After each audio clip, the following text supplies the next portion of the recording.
Hari ini kita ada di tanggal 27, sisa berapa hari? Ya, sisa 4 hari atau masih 4 hari? Sisa 4 hari atau masih? Ya, pasti ada yang bilang sisa, ada yang bilang masih. Dua jawaban ini memiliki makna yang berbeda. Sisa artinya kita merasa semuanya sudah selesai. Masih 4 hari berarti ada sesuatu yang diharapkan yang harus dicapai di waktu-waktu yang sisa ini. Ya, jadi saya berdoa, saya dorong, mari alami sesuatu di akhir tahun yang masih 4 hari ini.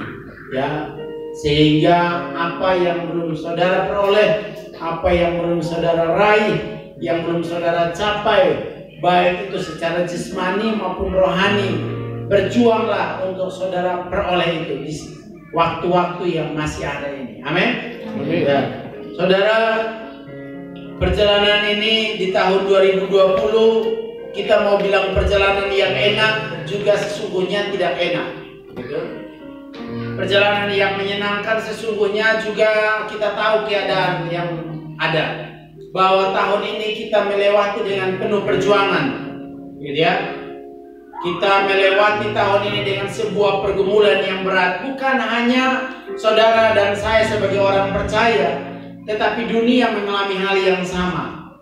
Amin.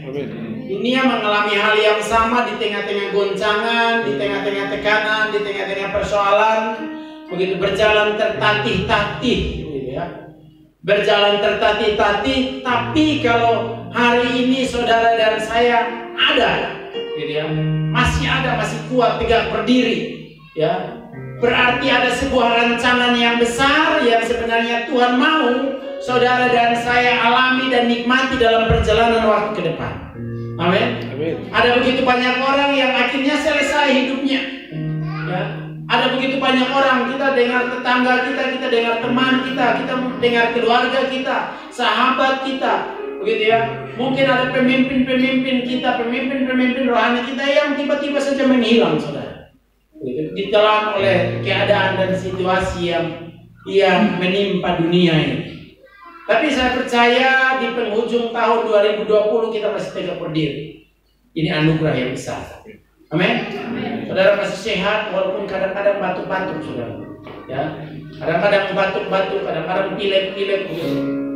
Sudah batuk pilek, kemudian mulai terintimidasi, gitu. Karena gejala COVID batuk pilek, saudara. Ya, kita hidup di dalam intimidasi.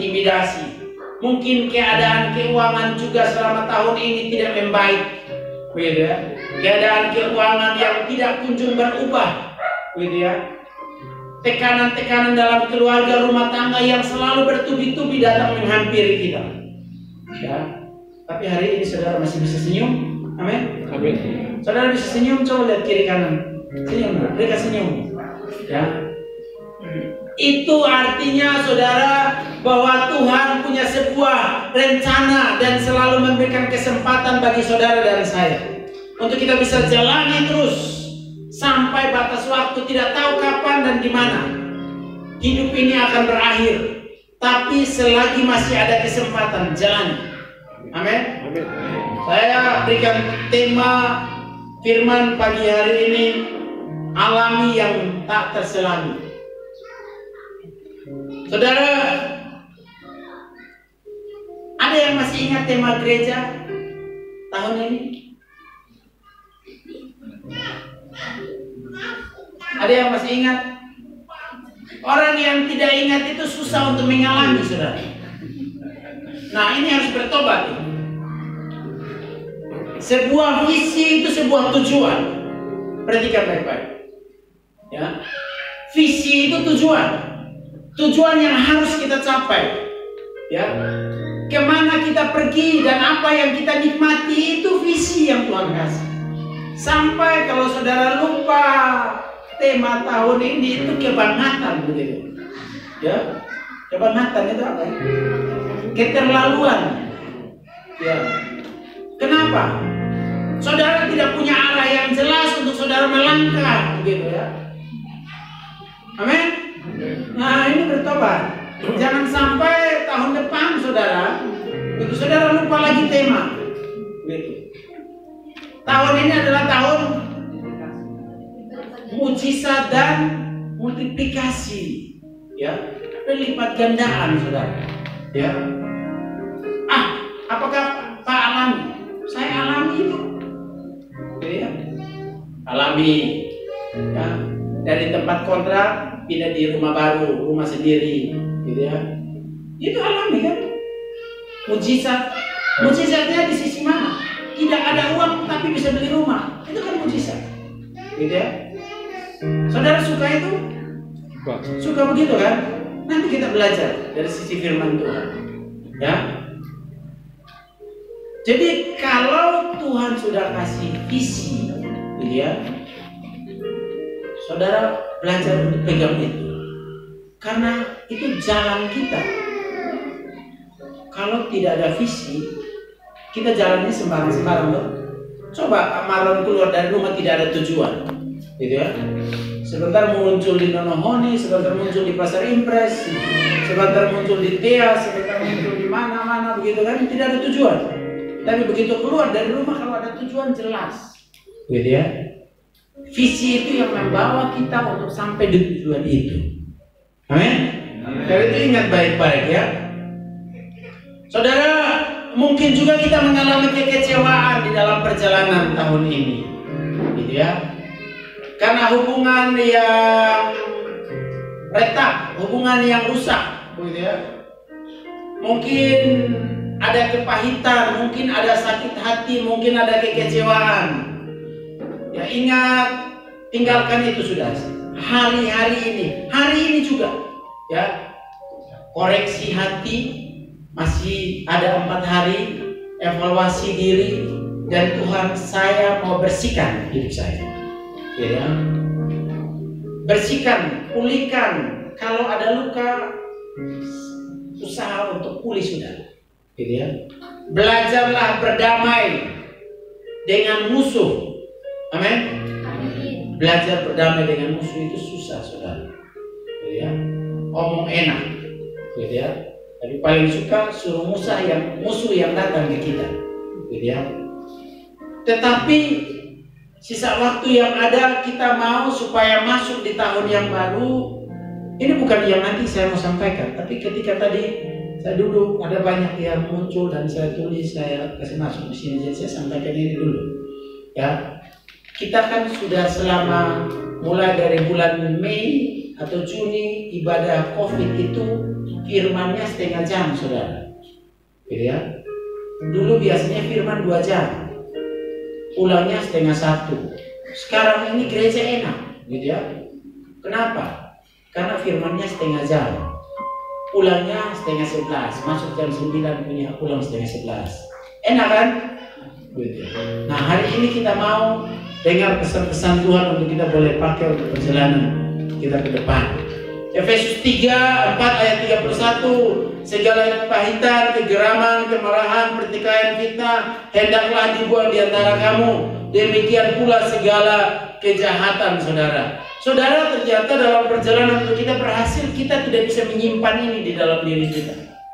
Ya, kita tidak boleh menyimpan ini, karena ini akan menjadi penghambat di dalam perjalanan kita. Untuk kita bisa mencapai sebuah titik maksimal di dalam kehidupan jasmani dan rohani, itu kita harus belajar berbesar hati bahwa ada orang yang tidak suka dengan kita. Tapi dari sisi kita harus berbesar hati bahwa kita tidak memusuhi orang yang tidak suka dengan kita. Amin. Nah, itulah perbedaan antara kita dengan orang lain, ya. Sehingga saudara, pesan sisa waktu yang ada itu bereskan ini. Ada kekecewaan, ada kepahitan sama Tuhan. Tadi mana ini saya juga bergumul, saudara. Bukan gampang ini, gitu ya. Ya mungkin kalau musuh secara ini tidak ini sih, tapi ya mungkin menyimpan di dalam diri. Dan kalau saya sedang alami, saya percaya yang duduk semua di sini juga sedang menyimpan itu, ya. Karena itu mari sama-sama supaya kita meraih kemenangan bersama-sama. Di akhir tahun, di tanggal 31 kita kumpul, kita bersuka cita bersama-sama. Kenapa? Karena kita berbesar hati, begitu ya, untuk melepaskan pengampunan, memberi maaf, gitu ya, kepada orang yang menjahati kita, saudara. Ya. Paling bagus lagi saudara mendoakan dia. Amin. Jangan hitung untung rugi. Jangan hitung untung rugi kita memaafkan atau tidak memaafkan. Ya. Bagian kita adalah kita meneladani apa yang Yesus lakukan sebelum dia mengakhiri hidupnya. Dia bilang apa? Ampuni mereka. Amin. Ampuni mereka itu kadang-kadang menyayat hati. Kalau itu sampai menyakitkan daging, begitu. Saudara bilang, aku maafkan dia, dan saudara menangis jungkir balik, itu saya angkat jempol 4-4. Kalau ada jempol 10 saya kasih semua. Jadi ya, hanya karena jempolnya ada 4. Kalau butuh 10, pinjam punya Pak Emu, pinjam punya Pak Rio, kita kasih jempol orang. Kenapa? Yang paling sulit adalah kita bersikap berbesar hati dan memberi maaf kepada orang yang menyakitkan daging kita. Ingat, rasa sakit itu selalu ada di daging. Ketika rasa sakit itu ada di daging, muncullah kedagingan kita juga. Muncul keangkuhan kita, muncul keegoisan kita. Ya. Karena itu Yesus mengajari kita, sebelum kita menyelesaikan pertandingan tahun 2020, berbesar hatilah, menelepon musuh-musuh dan mendoakan mereka. Amin. Saudara siap? Siap? Siap. Orang yang hitung untung rugi itu sebenarnya orang yang pakai hitungan matematika keuangan. Ya. Kalau saya kasih maaf dia, apa untungnya bagi saya? Ya. Hidup kita tidak ditentukan oleh untung rugi, saudara. Apa untungnya untuk saya atau apa untungnya untuk dia? Di dalam perjalanan 1 tahun kita punya waktu yang sama. Orang bilang memusuhi orang lain itu saudara minum racun dan orang lain yang mati. Bisa begitu? Memusuhi dan tidak memberi maaf kepada orang lain, tidak memberi ampun kepada orang lain, itu saudara memaksakan diri saudara minum baygon. Saya jengkel Pak Emon, saya ambil baygon makan banyak-banyak gitu. Harapan saya Pak Emu yang mati. Ya? Makanya firman Tuhan bilang di Efesus, buanglah kegeraman, kemarahan. Bersyukur karena kita masih punya waktu 4 hari. Amin. Masih punya waktu 4 hari. Dampaknya apa kalau kita tidak melakukan? Saudara, dampaknya besar. Bahwa kita tidak akan mengalami yang tidak terselami yang Tuhan siapkan bagi kita. Ya. Kejadian 37. Pasti semuanya tahu ini firman ini. Ingat kisah ini tentang siapa? Tentang Yusuf. Berapa banyak yang ingin mengalami seperti Yusuf alami? Ya, pemerintah hidupnya berhasil, itu dipromosikan, diangkat menjadi orang kedua, memiliki kekayaan, memiliki nama di dalam dirinya, diberikan materai. Apa yang dia omong harus dilakukan. Enak kan? Suka kan kalau kita begitu? Yang tidak suka angkat tangan. Ya. Diberkati berlimpah-limpah sampai bisa memberi makan bangsa-bangsa. Ya. Memberi makan bangsa-bangsa, saudara. Ya. Orang lain kelaparan datang ke dia, enak. Ya. Pasti kalau ditawarkan siapa yang mau merintah seperti Yusuf, saya orang pertama yang angkat tangan. Mungkin ada yang langsung berdiri di atas kursi supaya menunjukkan bahwa keinginannya kuat seperti Yusuf. Tapi kita mau belajar. Kejadian 37 ayat 1 yang sampai ayat yang ke-11, ini firman Tuhan menceritakan kepada kita tentang kehidupan Yusuf dalam keluarga. Dan ketika dia mulai mendapat mimpi, dan mimpi ini diceritakan kepada keluarganya, kepada saudara-saudaranya, kepada ayahnya, kepada ibunya, dan sampai di titik dia dimusuhi, saudara. Dia dimusuhi, dia dibenci, dan karena apa yang dia tangkap dengan kuat ketika dia memiliki relasi dan keintiman dengan Bapa. Minggu lalu saya sampaikan bahwa seorang anak laki-laki itu akan mewarisi apa yang dijanjikan kepada bapaknya. Ya, seorang anak laki-laki. Dan itu yang dialami oleh Yusuf. Tapi karena dia hidup di dalam ketetapan Tuhan, dia mulai mendapat mimpi. Ini mimpi tidak bisa diselami dengan pikiran. Dengan pikiran manusia tidak bisa dijangkau. Mana mungkin engkau menjadi pemimpin atas saudara-saudara. Sampai dikatakan bapaknya datang kepada dia. Ketika apa? Mimpi tentang matahari, saudara. Dan di dalam perjalanan ketika dia mulai mendapat mimpi itu, saudara, apa yang terjadi? Dia mulai dimusuhi, dibenci. Saudara, ketika saudara memiliki relasi yang kuat dengan Bapa Surgawi, ketika saudara memiliki ikatan yang kuat dengan Bapa Surgawi, memiliki kedekatan yang kuat dengan Bapa Surgawi, maka engkau akan menerima visi yang besar dari apa yang ada di dalam diri Bapa sendiri. Dan ketika engkau mendapat visi yang besar, itu akan membuat orang tidak suka dengan saudara. Amin.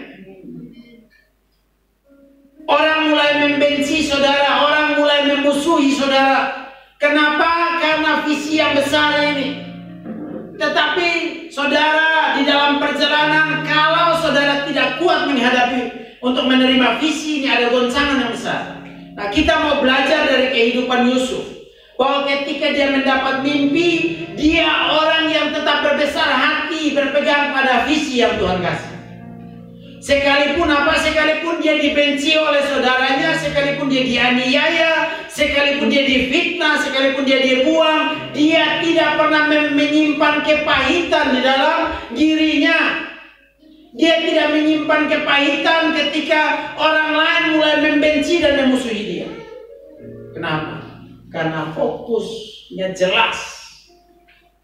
Ikatan yang kuat dengan bapaknya itu membuat dia berbesar hati. Tidak sedikit pun dalam sejarah atau firman Tuhan yang kita baca tentang Yusuf itu diceritakan kepada kita dia menyimpan dendam atau keluar kata-kata cacian, makian atau membenci terhadap saudara-saudaranya, yang memukul dia, yang membenci, yang membuang dia ke dalam sumur, yang menjual dia. Tidak ada. Dia seperti seekor domba yang dibawa ke dalam pembantaian, yang diikat. Tetap diam. Diam itu adalah kunci supaya kemuliaan Tuhan bisa turun melalui hidup kita. Saya bilang, Tuhan, terima kasih. Sampai jam 12 malam firman ini terus berbicara di saya. Terima kasih Tuhan. Engkau mengingatkan saya di sisa waktu yang ada ini. Supaya apa? Saya gunakan waktu yang ada untuk memulihkan semua. Ada sesuatu yang besar yang Tuhan mau siapkan bagi saudara dan saya di tahun depan. Ada sesuatu yang tidak bisa kita selami dengan pikiran, kemampuan manusia kita. Tetapi kita harus belajar untuk calling down, belajar untuk turun, belajar untuk turun. Relakan hati kita dan tetap fokus kita terus tertuju kepada Tuhan. Saudara,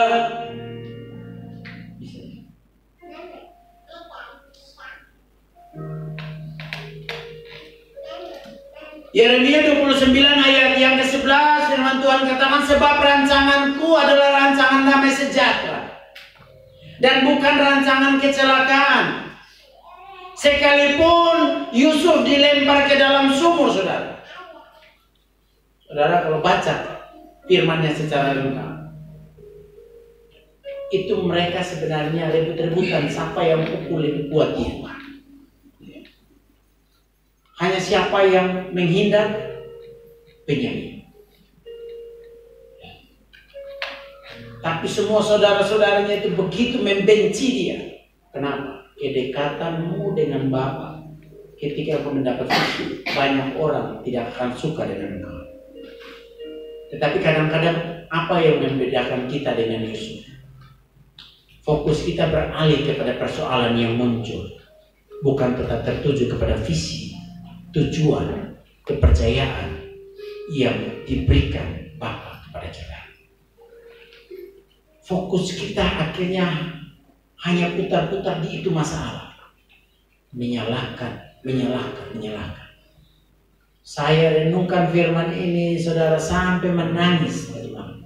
Karena saya tahu, Tuhan terima kasih. Karena Tuhan mengingatkan saya untuk ini firman. Ya. Tetapi apa yang dikatakan di dalam Yeremia, bahwa sekalipun engkau turun ke dalam dunia orang mati, tetapi rancangan Tuhan bagimu adalah rancangan damai sejahtera. Sekalipun engkau diremukan, tetap rancangan Tuhan itu tidak pernah hilang dari hidupmu. Dia yang akan mengerjakan segala sesuatu di dalam perjalanan kehidupan. Amin. Belajar dari Yusuf, kita berjalan dalam apa? Dalam jalan Tuhan yang tidak terselami.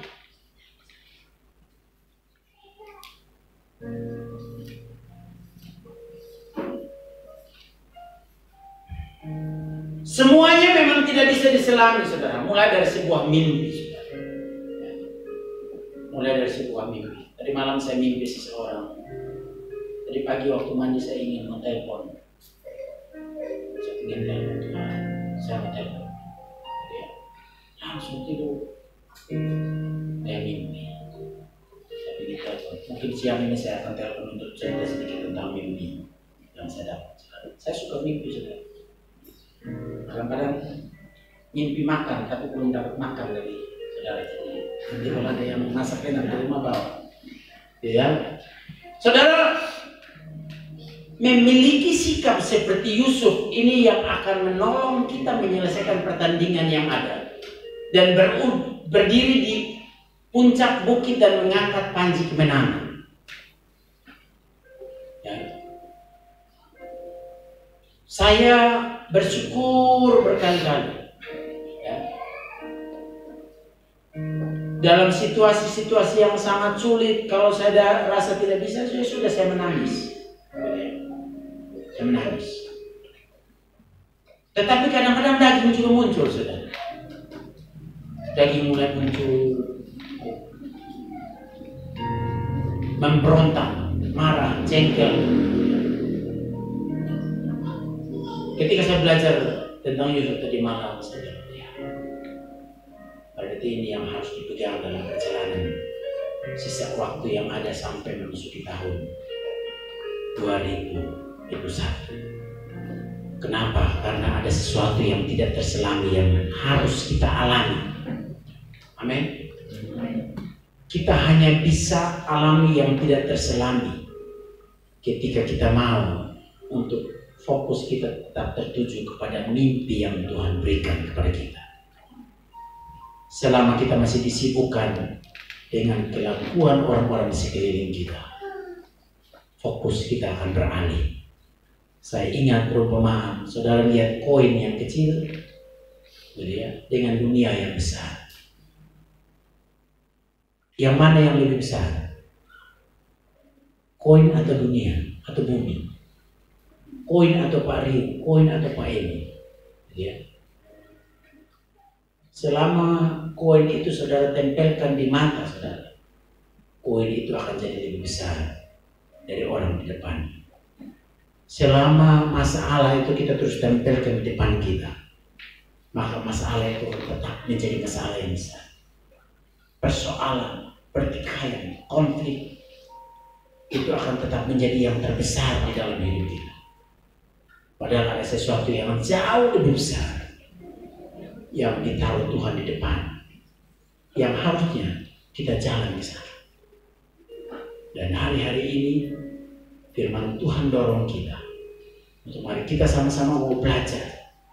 Kebaskan semua kelelahan karena persoalan dan masalah dalam hidup. Kebaskan. Kebaskan itu, singkirkan itu, buang itu dari hidup, supaya jangan jadi beban dalam perjalananmu ke depan. Kenapa? Karena ada sesuatu yang jauh lebih indah, jauh lebih besar yang harus saudara dan saya alami. Bagaimana kita bisa mengalami itu? Yang pertama adalah jaga hati supaya tidak kecewa. Jaga hati supaya tidak kecewa. Korek di samping kiri kanan bilang jangan kecewa. Korek. Korek. Karena COVID jadi tak buka korek. Jangan kecewa. Saudara, Kejadian 37 ayat yang ke-28 kita lihat di sana bahwa Yusuf tetap menjaga hatinya dengan baik. Dia tidak membiarkan kekecewaan, kemarahan menguasai, tetapi dia biarkan hatinya dipenuhi oleh Tuhan. Wow, ini ajaib. Ya. Yusuf begitu ada persoalan dan masalah, dia tidak membiarkan hatinya, dia tidak mengizinkan hatinya dikotori oleh apa yang dilakukan oleh kakaknya, oleh adiknya, oleh saudara tirinya. Dia tidak biarkan perlakuan mereka itu masuk sampai di dalam hatinya. Kenapa? Karena biar